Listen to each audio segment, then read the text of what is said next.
ছোট্ট একটা গুনার কথা আপনাদের অল্প বলবো, যেটা আমরা সবাই করি। সেটা হলো, মুসলমান যখন আর এক মুসলমানকে খারাপ জানে, তখন এই মুসলমান ওই মুসলমানের গীবত করে।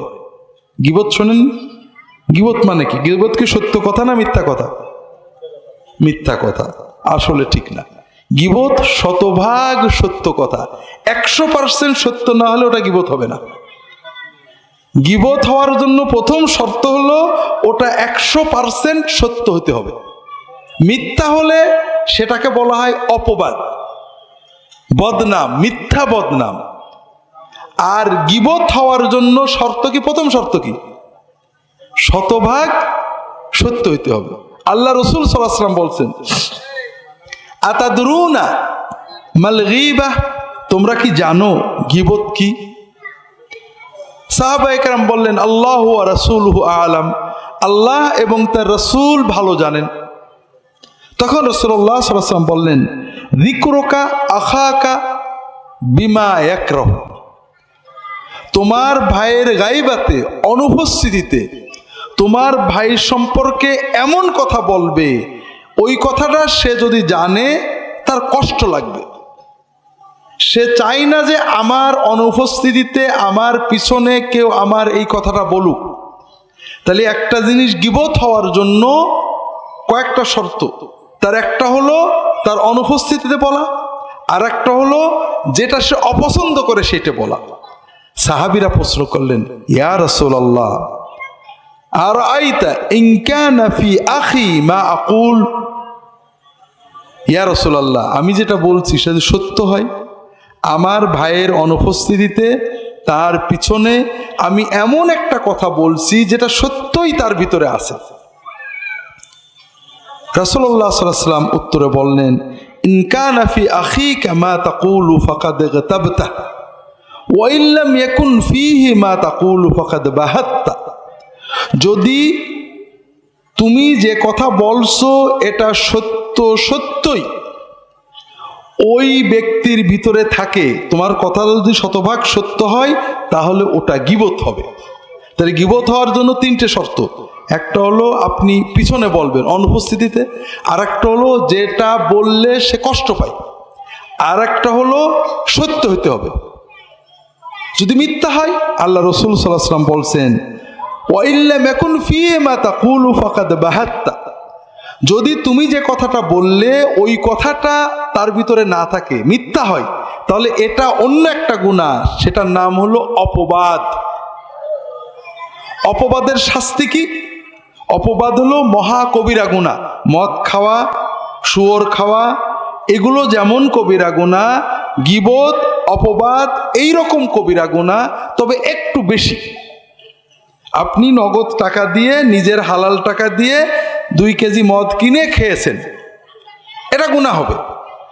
তবে এখানে কোনো বান্দার হক নষ্ট হয়নি। আপনি যখনই তওবা করবেন, অর্থাৎ আপনি বলবেন যে আল্লাহ মাফ করে দাও, আর করব না, তখনই আল্লাহ মাফ করে দেবে। কিন্তু আপনি গীবত করেছেন, অপবাদ করেছেন, অথবা যে কোনোভাবে অন্য মানুষের হক নষ্ট করেছেন, আল্লাহর কাছে তওবা করেছেন, আল্লাহ আমি অন্যায় কাছে মাফ করো, আর করব না, এটাতে 16 আনা মাফ হবে না। ওই যার ক্ষতি করেছেন তার কাছে মাপ নেওয়া লাগবে। আর এজন্যই আল্লাহ রাসূল সাল্লাল্লাহু আলাইহি ওয়াসাল্লাম বলছেন, মান ক্বালা ফি মুমিনিন মা লাইসা ফীহি আসকানাহুল্লাহু রাদগাতাল খাবালি হাত্তা ইয়াতিয়া বিমাখরাজিম মিনহু, যদি কোনো মানুষ অন্য কোনো মুমিন ভাইয়ের ব্যাপারে এমন কথা বলে যেটা সত্য না, এরকম কথা কিন্তু আমরা সারা দিনই বলি, অমুক লোকটা এই দোষ আছে। আমরা যারা দিনদার, দিনী দল করি, তারা কি বলি? অমুক ইহুদিদের দালাল, অমুক খ্রিস্টানদের দালাল, অমুক অমুকের দালাল, অমুক অমুকের টাকা খেয়েছে, অমুক এই নিয়েতে এই করেছে। এগুলো বলি না? বলি না ভাই? বলি। আপনাকে যদি বলা হয় যে ঠিক আছে, তুমি আল্লাহর কসম করে বলো যে অমুক ইহুদিদের দালাল যদি না হয়, আমার কথা মিথ্যা হয়, তাহলে আমার বউ 3 তালাক, আমার ছেলে পেলে এক্ষুনি মরে যাক, বলতে পারবেন? তাহলে আপনিও নিশ্চিত না, ঠিক না? আপনি আন্দাজে বললেন না? আন্দাজে বললেন। কিয়ামতের দিন আল্লাহ আপনাকে একটা চান্স দেবে। কি বলবে? যে বান্দা, তুমি দুনিয়াতে আমার অমুক বান্দার ব্যাপারে এই কথাটা বলেছিলে সে ইহুদিদের দালাল, খ্রিস্টানদের দালাল, সে গোপনে অমুকের টাকা খায়, সে অমুক কাজ করে, সে এই নিয়েতে এটা করে। এই যে কথাটা বলেছিলে, এটা ডকুমেন্ট আমাকে দাও, দলিল দিবা। আসকানাহুল্লাহু রাদকাতাল খাবালি হাত্তা ইয়াতিয়া বিমাখরাজি মিনহু। যতক্ষণ তুমি দলিল না দিতে পারবে, ততক্ষণ আল্লাহ তাআলা ওই বান্দাকে, ওই যে ব্যক্তি অপবাদ করেছিল, মুমিনের নামে মিথ্যাচার করেছিল, আন্দাজে অপবাদ দিয়েছিল, ভিত্তিহীন অপবাদ দিয়েছিল, ওই লোকটাকে জাহান্নামীদের রক্ত, পুজ, পেশাব, পায়খানা যেখানে থাকে ওর ভিতরে তার অবস্থান দিয়ে বলবেন, তুমি যতদিন ডকুমেন্ট না দিতে পারো এখানে থাকো। নাউজুবিল্লাহ বলেন না। এইরকম গুনাহ আমরা করি না, কোনো লাভ আছে ভাই? 2 টাকা লাভ আছে বলেন তো? 2 টাকাও লাভ নেই ভাই। একটা ভেজাল দিয়ে, ওজনে কম দিয়ে 10 টাকা লাভ করেছেন, দোজখে 10 দিন পড়লেও তো মনের সান্ত্বনা হবে, বাড়িতে বিরিয়ানি খাইছিলাম।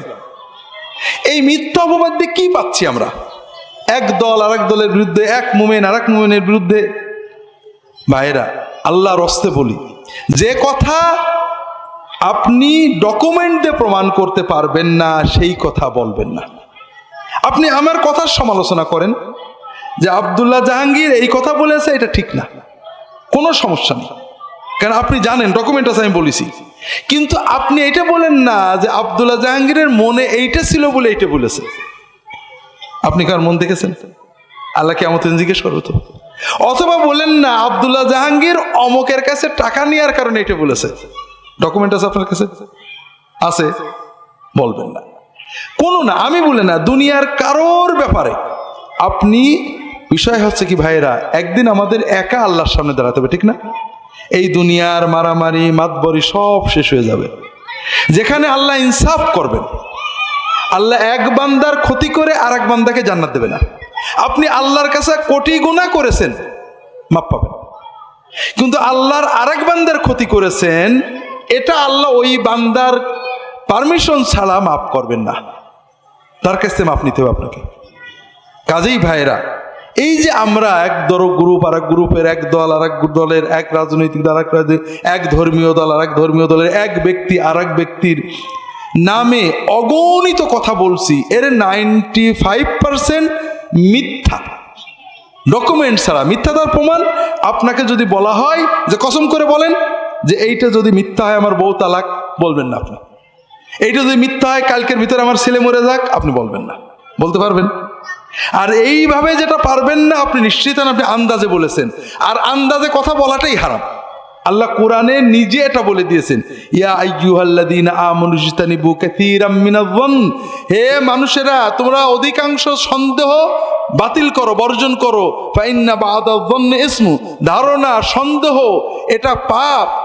আল্লাহ রাসূল সাল্লাল্লাহু আলাইহি ওয়াসাল্লাম বলে ইয়াকুম আয-যন্না ফাইন্নায-যন্না আকযাবুল হাদিস, সন্দেহ, ধারণা, মনের আন্দাজে কিছু বলো না, এটা সবচেয়ে মিথ্যা কথা। দ্বিতীয়, আমরা এক মুমিন আর এক মুমিনের বিরুদ্ধে যেটা বলি, এটার 5% সত্য কথা, আর সত্য হলে সেটাকে কি বলা হলো? গীবত। গীবত হওয়ার জন্য রাসূলুল্লাহ সাল্লাল্লাহু আলাইহি ওয়াসাল্লাম 3টে শর্ত দিলেন, মনে আছে তো? কয়টা শর্ত? 1 নম্বর সত্য হইতে হবে, 2 নম্বর তার পিছনে হইতে হবে, 3 নম্বর যে কথা বললে সে কষ্ট পায় এরকম কথা হইতে হবে। আমরা অনেক সময় মনে করি ওর আমরা সামনেও বলতে পারি, বলেন না? বলেন না? সামনে যেটা বলতে পারেন সেইটা পিছনে বলাই হলো মহাকবিরা গুনাহ, গীবত।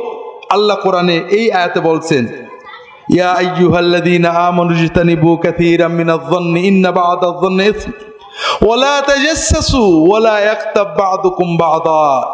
তোমরা একে অপরের দোষ খুঁজে বেড়ায়ো না, আর দোষ খোঁজা ছাড়াও যদি কোনো গোপন দোষ জানো, কেউ কারোর পিছনে গীবত করো না।